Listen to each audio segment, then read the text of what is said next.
Yeah, good morning. So, we are beginning a new chapter today in the Uddhav Gita.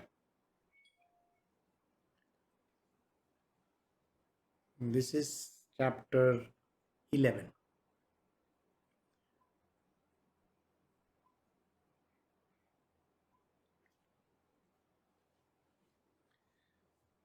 Last time we had ended chapter 10, in which Krishna was describing the different kinds of powers that are there, how they can be attracted. And this time we are doing the different forms of the Lord, which means when the Lord Krishna himself has to take a form. What are the different manifestations?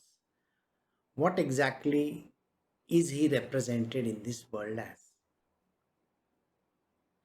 So let us begin this chapter.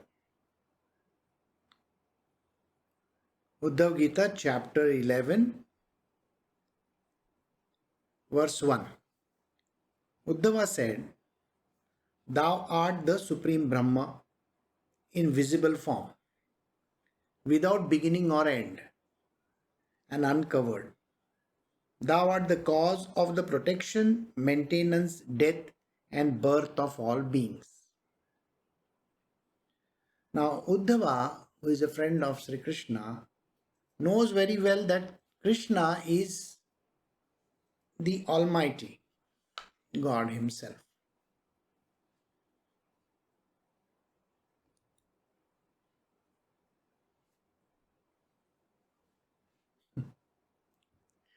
Krishna is the Almighty God Himself.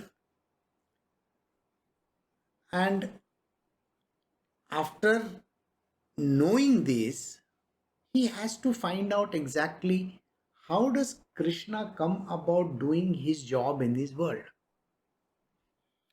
There are various things which happen in this world, right from the creation onwards till the destruction. There is an entire range of activities that happen. How are they covered? What exactly is done? By the divine himself. So he says, you are the supreme Brahma. Now Brahma by itself is the unmanifest divinity. Brahma is unmanifest divinity. And because Brahma is the unmanifest divinity, manifestation means taking a form is very, very important. So what are these forms is these questions going to be? Now, we know basically three things when we worship. The first is there is a creator, somebody who creates. He is known as Brahma, not the Brahma that we are talking about, Brahmaji. Brahmaji is his creator. Then we have a sustainer in the form of he takes care of when whatever that is created in this world has to sustain itself. That comes under another entity called Vishnu. And then we have the third one, which is called the destroyer. The destroyer is called Shiva. Now, what is Uddhava saying to Krishna? He says, you are the super boss of all these things also. So you are that supreme Brahma in visible form. He is visible. He can be seen. Krishna is visible in this material world. What exactly does this mean? There is a Brahma, which is the invisible one. To maintain that, Krishna is the visible one. But how can this Krishna be the same as that Paramatma? Because remember, Paramatma is greater than the Brahma also, higher. So his understanding over here, Uddhava's understanding over here is Krishna is that invisible Brahma and also beyond that, who is beyond birth and death. Remember, there are three gods: the creator, the sustainer, and the destroyer, which means anything that is created in this created world, universe, has to get destroyed. So there is always a birth and then there is a death. So these two things are always there. Anything that is born has to die. You know that very well in your own life, that governments come, governments go. Companies come, companies go. The seasons come, the seasons go. You know that entire thing which happens. The year begins and the year ends. People are born and people die. This is a very, very regular phenomena in our world, visible world. Visible means that which we can see, touch, feel, which we can understand. Verse 2 says, O Lord, in beings high and low, the Brahmanas worship thee as thou art, but thou art unknown to less fortunate people. So here, Uddhava is saying, see, my dear Lord, there are very few people who actually know you. People who are very common folks in this material world, absolutely the common ones. And by the way, common means 99.9% of the people. Okay? These are common folks. They are material worldly people. They have not much idea about all these gods and creations and this and that. And what do these people do? They go and pray to some god, hardly realizing what they are doing. So what happens is, their parents, their grandparents, their society and everybody around is teaching them, go and pray to this god. So they go and they pray to some god over there and say, God, please give me this, please do this, please do this, and please do this. They go with a list of demands. Somebody who is studying will go with a list of demands saying that, God, please help me pass this examination. Somebody who is not married will say, God, please can you help me get married? And everywhere you will find that people, these the ignorant ones which I am talking about, 99.9% people in this world, they believe that there is some God over there who is going to help them get a child, get a good rank, get money, get power. And finally they ask for something very unusual, that is called moksha, liberation. So these people who really do not understand, for them, Uddhava is asking the question to Krishna. Alright? So he says, the Brahmanas, the knowers of Brahma, they understand who you are because they have reached a destination. They are sages, saints, those kind of people. They know you. But what about the rest of the common folks? They don't know you. So I would like you to elaborate on this. Tell me, this verse 3 from chapter 11 of the Uddhav Gita. This is a short chapter, by the way, and we should be finishing it as soon as possible. Tell me, in what beings the highest sages worship thee reverentially and thereby attain to perfection. So, these people,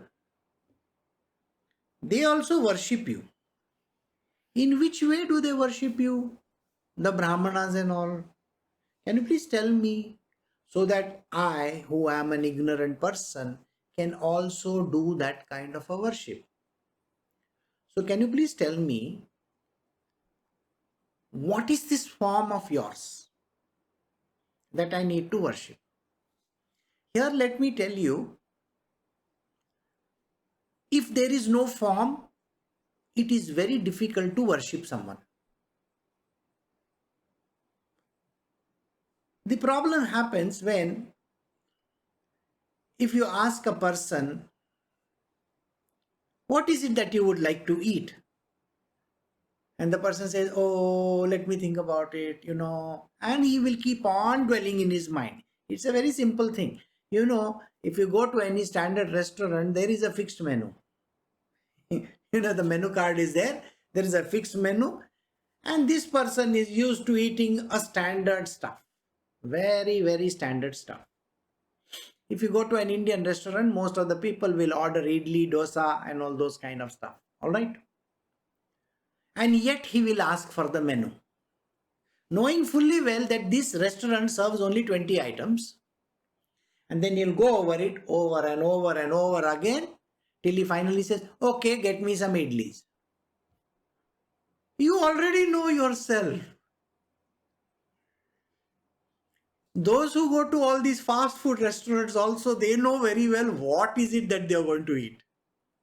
But yet, they will look at the menu, go over it 10 times. You know the confusion that is there in human being? We don't know what to eat also, and yet we do.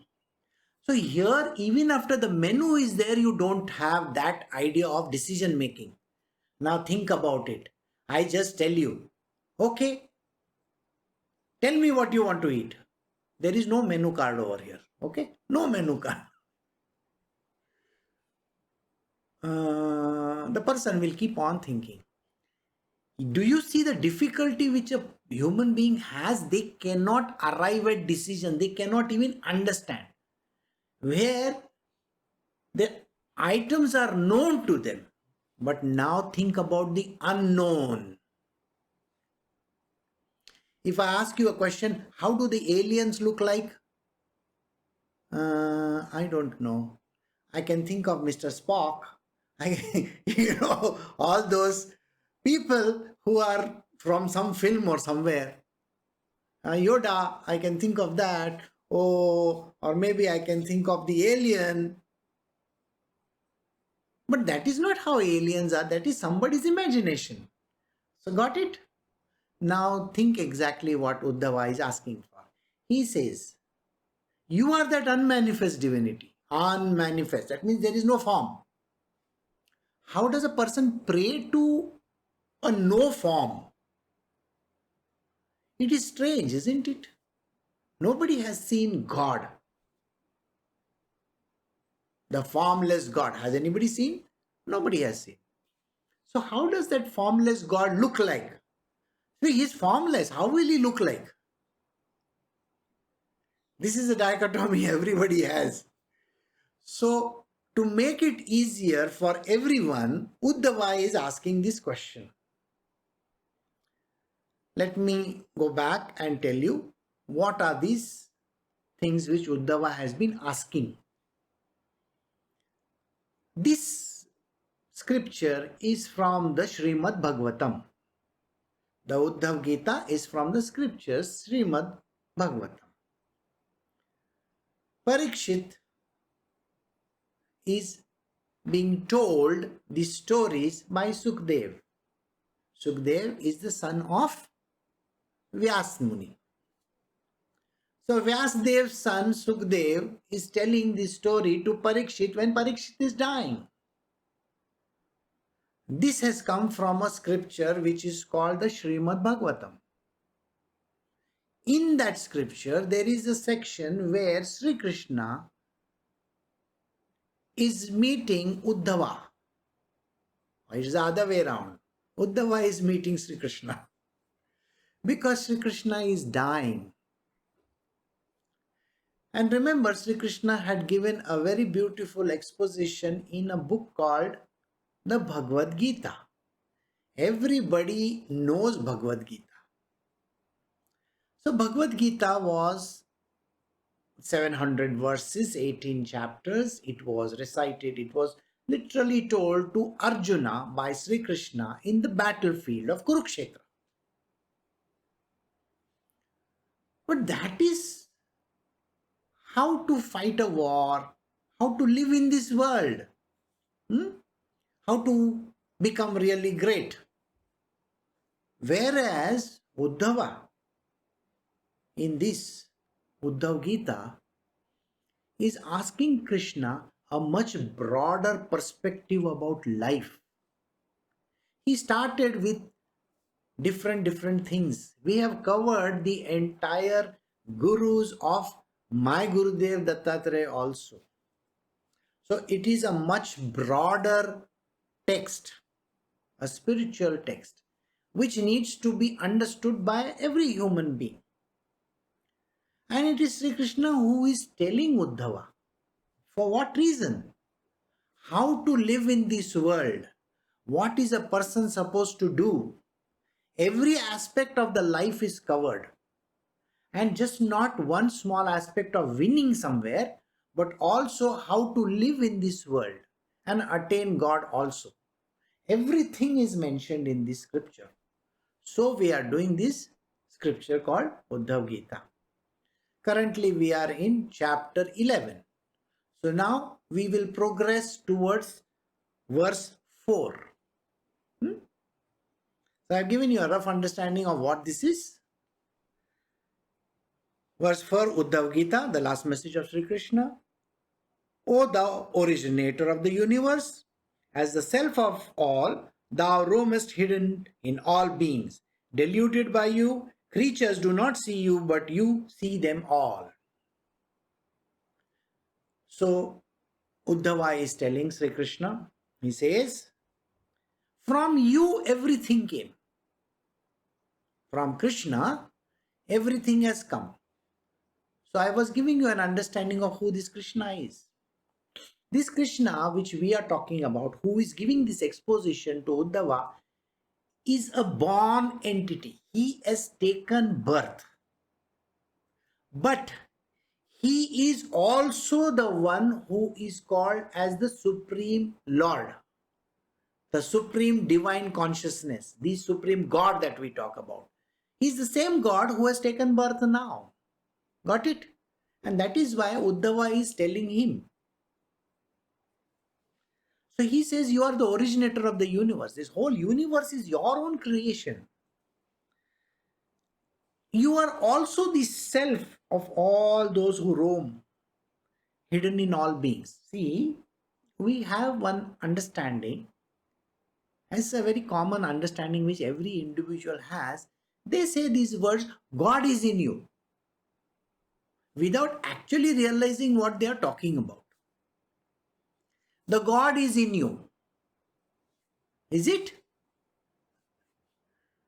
How is the God in you? From which angle do you look like a God's creation or whatever? You are a normal human being, doesn't even have this much of anything, quality of a God. And yet it is meant that God is in everything. Even the leaves do not move without in the order of God. They say these words. Everything happens in this world because of this God. So how is this God represented inside every human being?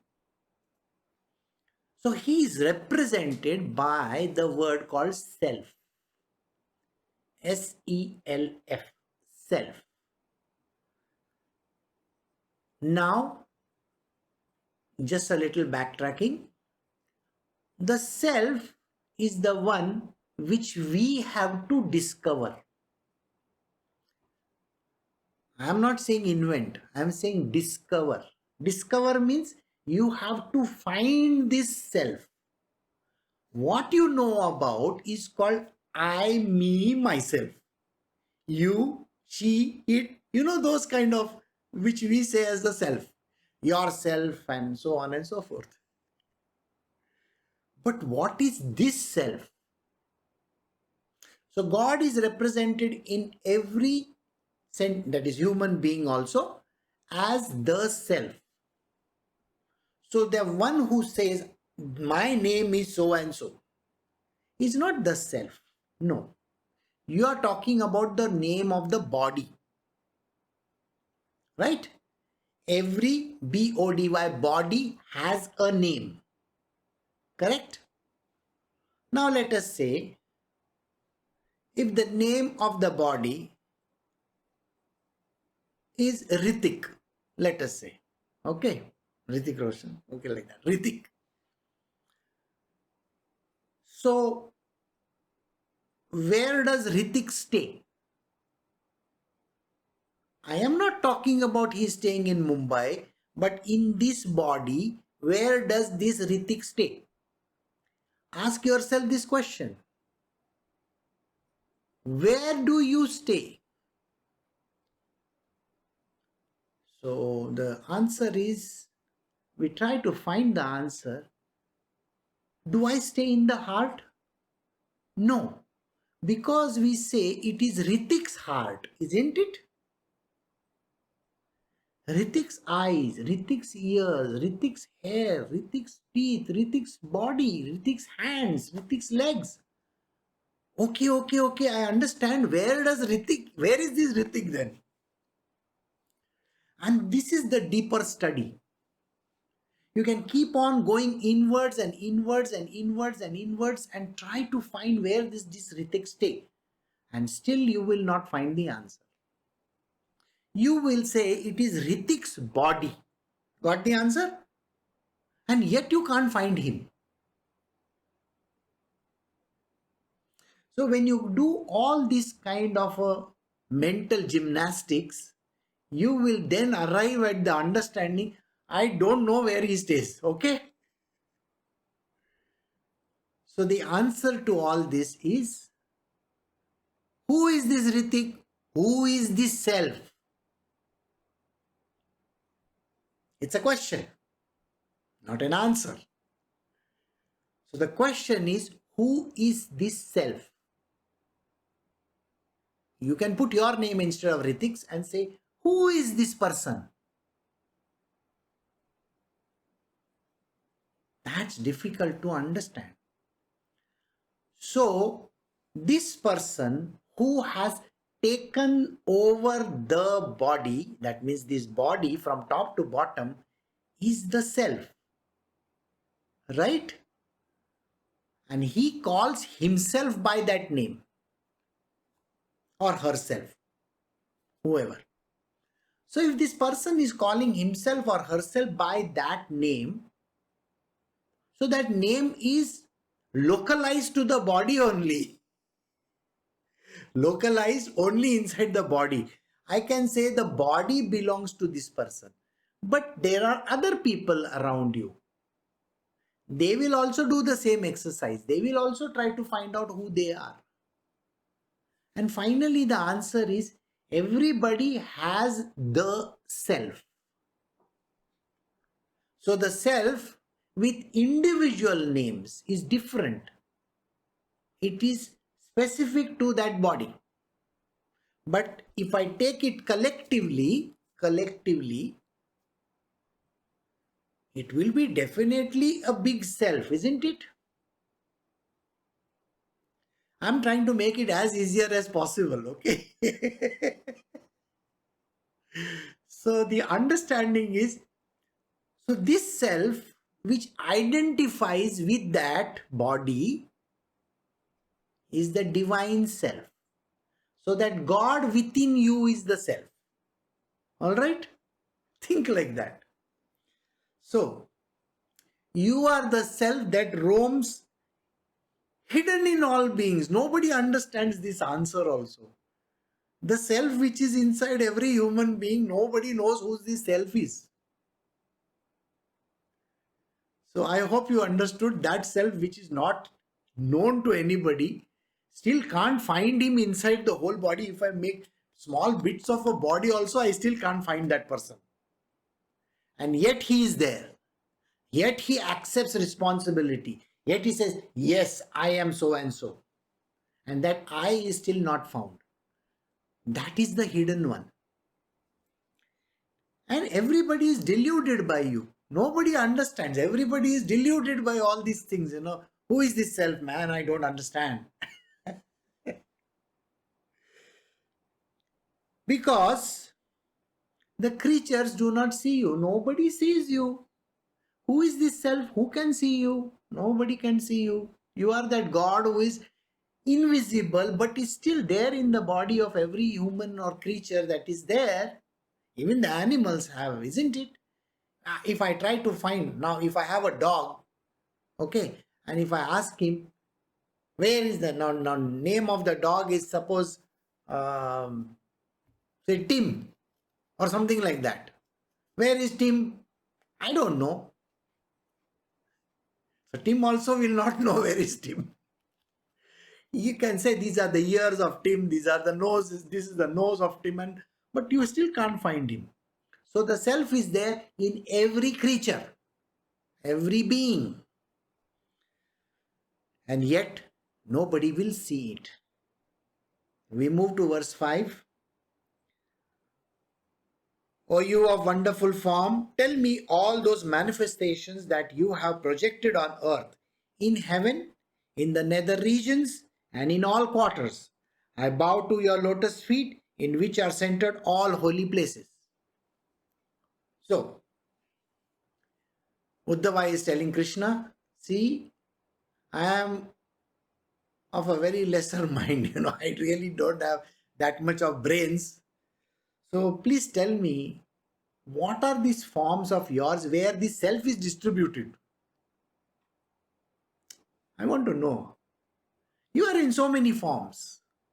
So can you please explain to me, where do I find you in these wondrous forms of yours, which you have projected on this earth, which you have taken these different forms in? You have come on this in this world and you have taken a form. So can you please explain to me who you are? As I know, in which place is not only on this earth, but in the heavens and the nether worlds also. You are the same person. You are the same God who is there in the heavens as well as the nether worlds as well as the earth. All these three put together, you are there in that. So can I understand what are you and where are you? At your lotus feet, all the holy places are there. He says, I'm bowing to your lotus feet. I want to touch your feet. And I want to humbly ask you, why do I have to touch your lotus feet? Because all the kshetras, every holy place is at your feet only. All right? Now, Sri Krishna is going to answer him. So, we are doing the Uddhav Gita, chapter 11, verse 6. The Lord said, you are skilled in questioning. This very question I was asked by Arjuna about to fight his enemies at Kurukshetra. I just now explained to you that even Arjuna, to whom Krishna has given the Bhagavad Gita, had asked this question. So it is literally like a repetition of what was told in the Bhagavad Gita over here also. So let us say there are lots of people who might not have attended my Bhagavad Gita satsangs. You know that. Bhagavad Gita satsangs I conduct every Tuesday morning at 8 o'clock. Right? So you can attend them also. Here also it's the same, literally the same. But this is far more advanced than Bhagavad Gita. Bhagavad Gita is a smaller text. This is a much larger text. But I'm still doing the same question which was asked by Arjuna over there to Krishna. And here Uddhava, you are asking that question and you are a smart fellow. So, the next verse, 7 and 8 is there. From the Uddhav Gita, Sri Krishna is answering Uddhava. This is chapter 11, okay, 7 and 8 verse. When under the popular impression, I am the slayer and other is slain, he considered the killing of his relatives for the sake of kingdom as a despicable sin and turned away from that. And then on the eve of the battle, I roused that valiant soul through reasoning, and he then addressed me exactly as you have done. So Krishna is giving Uddhava the same understanding. He says, You know the story of the Bhagavad Gita. In the Bhagavad Gita, it so happened that Arjuna had laid down his arms and said, I am not going to fight. Why? Because my own relatives are fighting with me. Because my own relatives are fighting with me, my gurus also are there. You see, Bhishma Pitama is there, Dronacharya is there, my elders are there, my cousin brothers are there. Everybody is fighting this battle. And I don't want to kill anybody. Why should I kill anybody? I don't want this killing and all that. I hate this killing. And he was showing that he doesn't want to fight this war. And he told it to his Sarthi. Sarthi is the one who is driving him around. There were chariots at that time. So the chariots were driven by Sri Krishna for Arjuna. Alright? So he was called the Sarthi. So Arjuna is telling his Sarthi, Krishna, you see, I don't want to fight this war, it's not good. So Krishna, who is the Sarthi, the driver in every human being as well, the God within you, you are only looking at your body.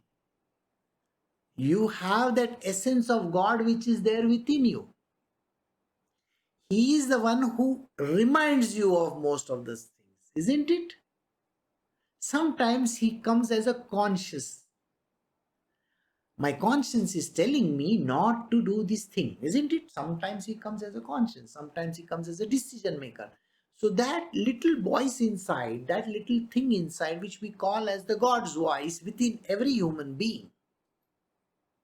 So he is there within you.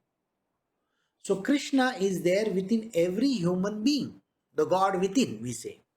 Isn't that what we are trying to find out? The God within. So the same God who is the Sarathi, the driver of Arjuna in the story of the Mahabharata. So in this battle of Kurukshetra, Krishna gave a fantastic advice that is in the form of the Bhagavad Gita, which is 18 chapters and 700 verses long. So he has given an understanding to Arjuna. So he says, when under the popular impression, I am the slayer and the other is the slain, he considered the killing of his relatives for the sake of kingdom as a despicable sin. So Arjuna had thought, oh, I should not be killing anybody. It's a very, very bad sin. I will go to hell. This is what he is telling. And then Krishna tells in the entire Bhagavad Gita. And he turned away from that, and on the eve of the battle, I roused. So Krishna is telling Uddhava, see, I told Arjuna through proper reasoning. I gave him perfect understanding. I gave him a reasoning. This is what it is all about. Why you have to fight this battle. Why human beings have to do what they got to do in this world. The main essence of the Bhagavad Gita is to do your job, or what we call as the duty in this world. Every human being has been given a duty. The duty could be just cleaning the streets. The duty could be becoming the Prime Minister. The duty could be anything. Today the duty could be to be safe at home.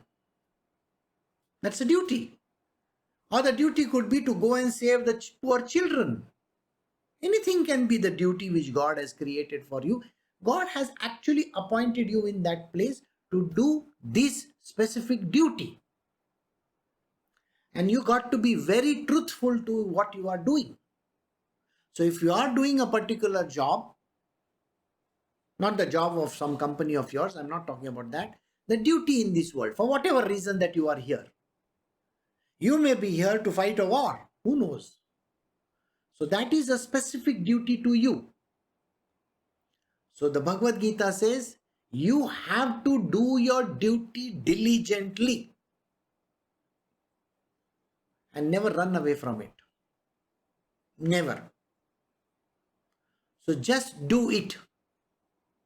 These three words, just do it, it doesn't enter anybody's human head, No brains. People don't want to listen to this. The duty has to be done, come whatever may. You may not even get benefits, by the way. You will get zero benefits.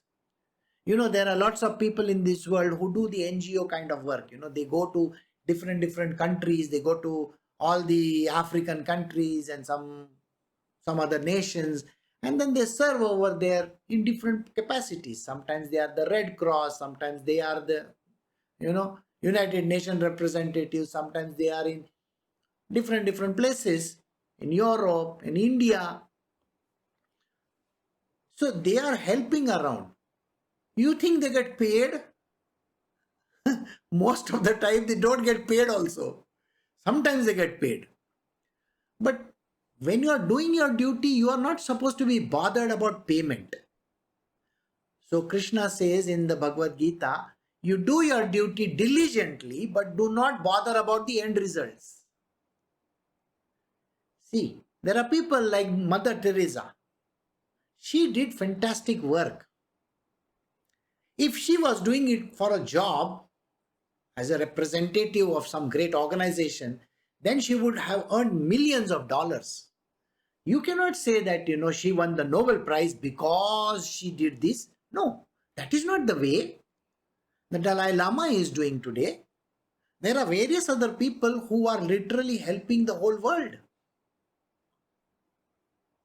So, these people are there, but they are not there because they have to win some prize or because they have to make some money. Whatever job that you do, it is not about the money or fame or fortune or nothing like that. You got to do your job diligently without thinking about the result. If you're fighting a war, you should not be bothered whether you're going to win or lose. You have got to fight it tooth and nail. Very, very diligently. If you are earning, if you are working for a company, you got to work very hard. If you are a father or a mother who is taking care of their children, you got to be the best parent around. What is my duty? My Gurudev told me my duty is to teach. And from the day he told me, I am teaching. I only teach spirituality. I don't have to bother my head about other things. It is not about money. I don't even have any money. I'm not bothered. It doesn't require specific clothing. It doesn't require specific kind of positions. I don't have to become some PhD in some great, big degrees or something like that to become what I am. I can just be a very simple human being and yet perform my duty. Got the answer? So there are many a times people who believe that they got to achieve certain objective, then they will do. No. If the duty comes in front of you, you got to do it. This is the essence of the Bhagavad Gita. And then Krishna says one more thing.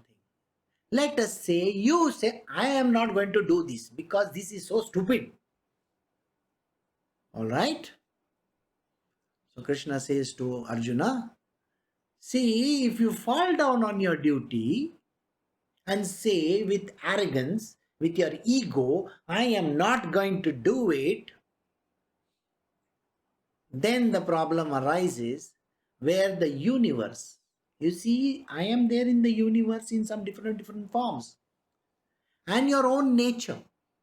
You have a nature which is specific to you. Your own nature will make you do those things.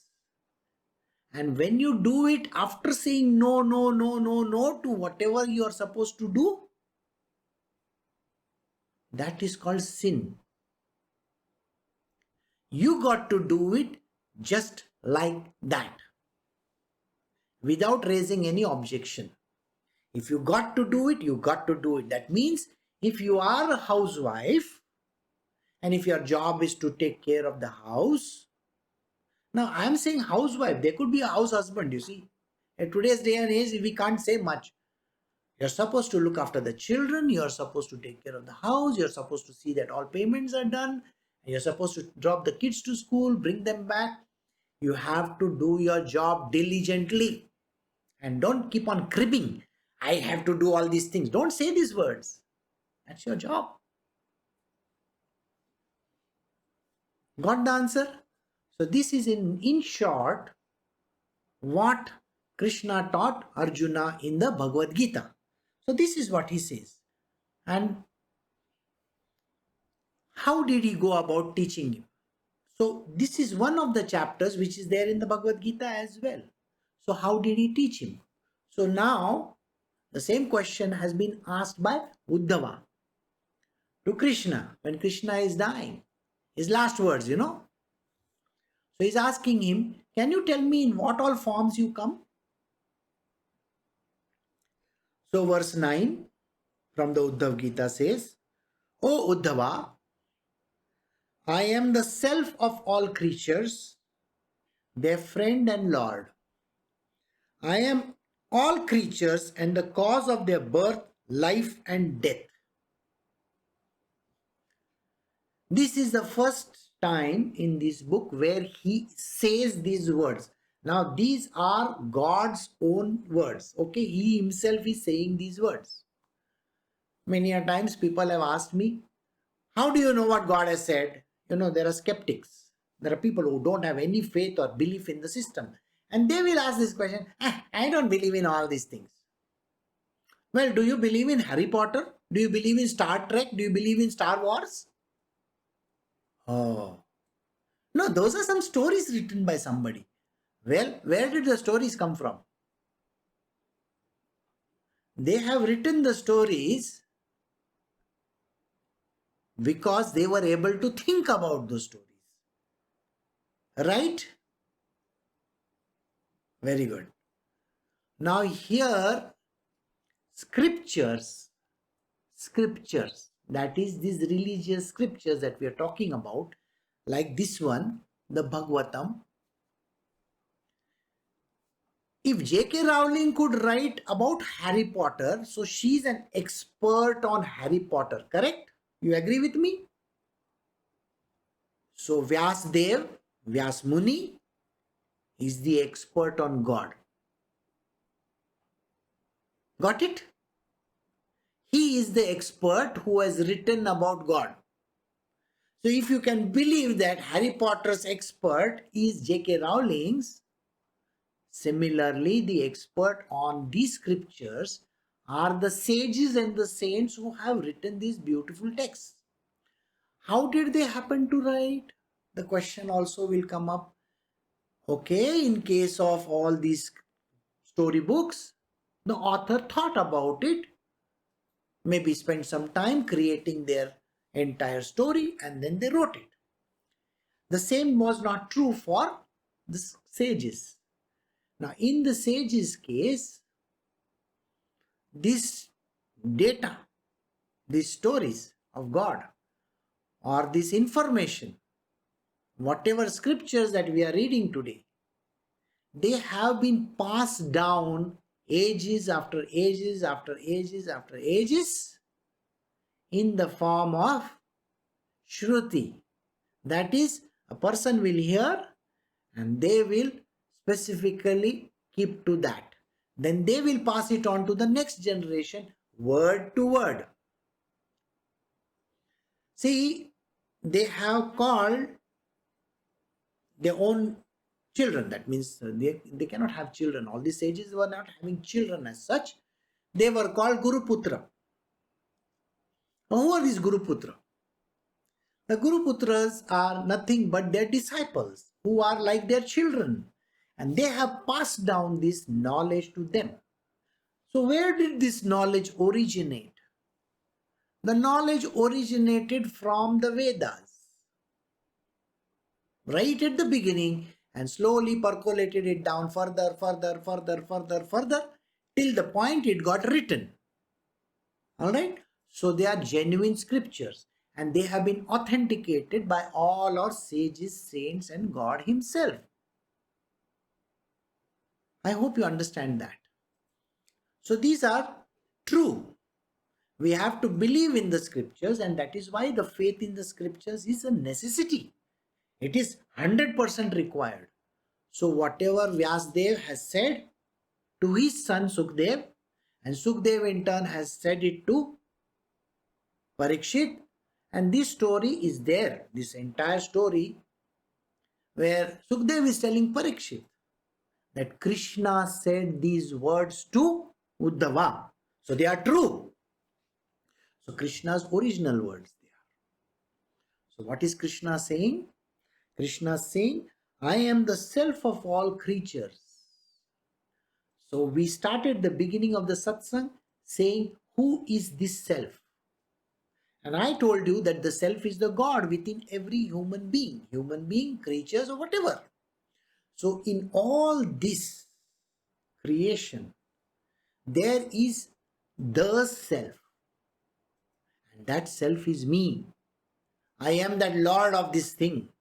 I am that little essence in you. The self, the God within you is me. I am the friend and the Lord. I am the one you lean on. So every time when you have to attempt a problem in your, say, mathematics class, I am the one who comes to help you with the solution. If you have a problem with your girlfriend or boyfriend, you know I am the one who is giving you the solution. If you have a problem with your parents or relatives, I am the one who is giving you the solution.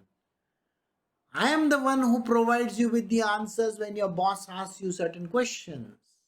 That self within you. I am the one who provides everything to you. So I am the Lord of all this. And he says, I am your friend. Please understand, I am your friend. I always help you. When you are afraid, I am the one who is there for you. When you think there is nobody around today, I am the one who is around you. So don't worry about it. I am the cause of this birth, life, and death. You were born in this body of yours through your mother's womb is because of me. I am the one who was responsible for your birth. I am the one who is sustaining you every single day of your life. I am the one who is giving you food, your air to breathe, the water to drink, your relatives, your friends, everywhere. I am in all these people, by the way.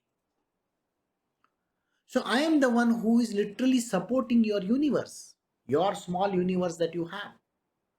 And I am the one who will finally kill you as death. So the end of the story also is in my hand. See? Huh. So Krishna is saying, I am the all in all for you. So verse 10 from the Uddhav Gita, chapter 11. I am the motion of the moving, and amongst conqueror I am time. Of virtues I am the even-mindedness, and in things possessing attributes I am the primary attribute. So now he has given four definitions, which are four broad definitions. So who is this self in you? So the first answer he says, I am the motion of the moving. When you move your body, when you move anything, when this earth is moving around the sun, when the sun is going in the solar system, when the water is moving, when the leaves are moving, everything in this universe is moving, including the atom. Isn't the atom? You think the atom is just sitting over there doing nothing? It is moving. The energy which is there in the batteries, your cell phone is working, the electricity is there. Everything has some motion, right? This activity, this motion is me. I am the one who moves everything. I am the conqueror of, and among conquerors, I am the time. You see, everything is conquered by time, isn't it? You have seen great kingdoms arise, and after some time, they are completely demolished. 8th, yesterday, was the day, the signing of the end of the World War. There was a great speech given by Winston Churchill signifying the end of the war. The speech is available online, you can go and check it out. Everybody surrendered. The World War ended. The Allies united and they were able to defeat the opposition. Now think about it. All this was done, right? Time has passed by. The war started and the war ended. So many wars were fought after that also. The problems came and problems went away. People died in that. Some people were born after that. You see, in olden times, the 50s, 60s, they were called the flower children. Right? Beatles and all that, 60s, 70s. Now we call people millennials. Now the millennials also have become old, by the way. And there are those who are born after 2000. They are also called by some other name. And they are saying, this is our world. Another 10 years later, they will also become old. And somebody else will say, this is our world. Everybody wants to claim the world. You see, everybody thinks that they are the boss of this world. But what they don't understand, it is the time which is passing by. The time passes by. The time is the king. Okay. You yourself will notice it in your own life that you don't have any control over anything. You may say, okay, I'm going to catch this train. I'm going to catch this plane. People had thought that they will have some nice holidays during the summer vacation. Okay, this is the summer vacation going on. This is May. Well, where is your summer vacation, by the way? You are confined in your house. No summer and no vacation also. And you thought that, yes, I'm going to book these hotels. I'm going to go to this place. I'm going to travel here. I'm going to travel there. My children are here. Okay, so many great stories which people have thought of. And time is the one who completely destroyed it.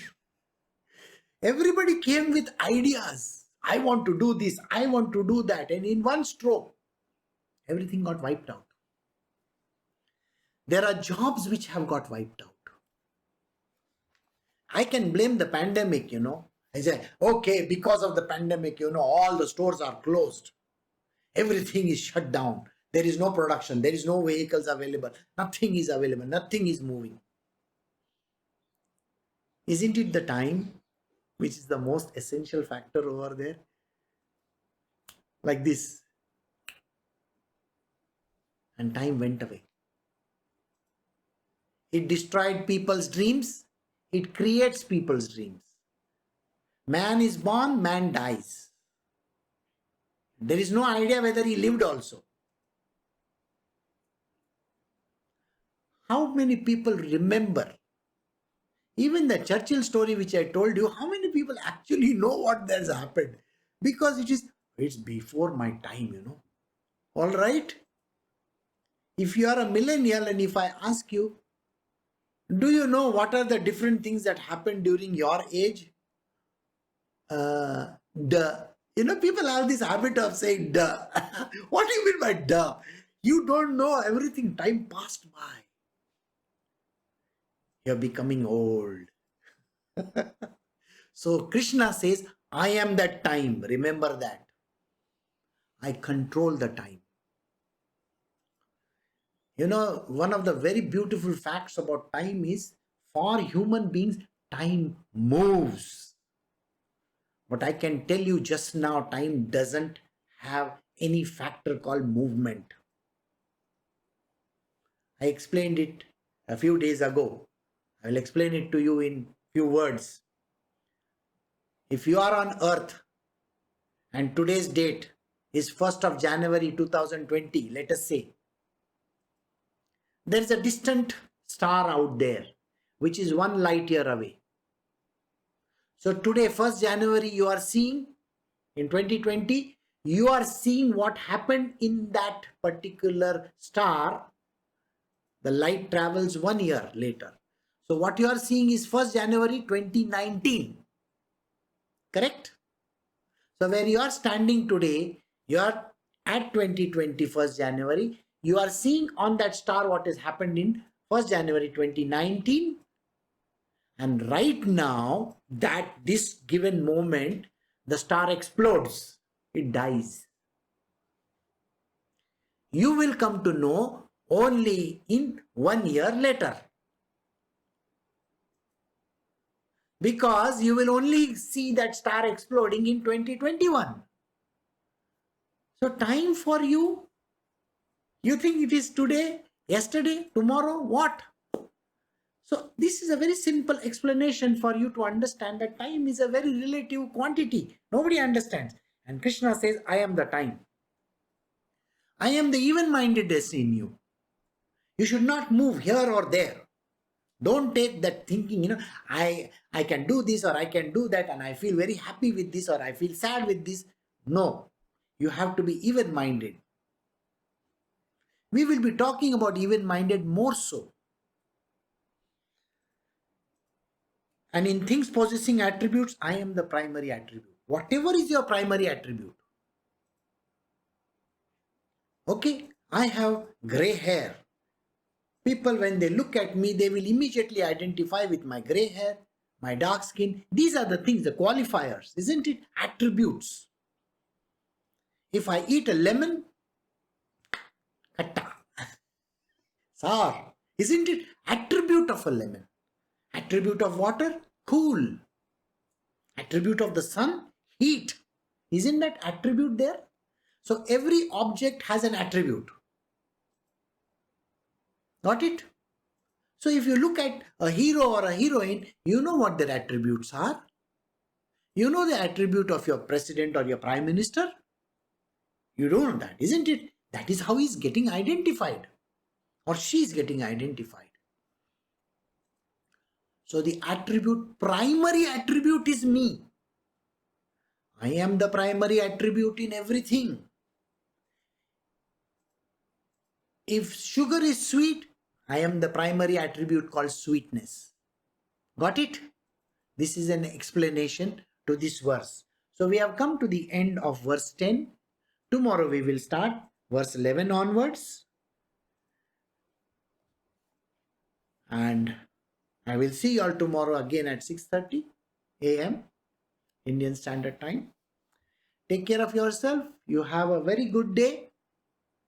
And stay indoors. And be safe. Bye.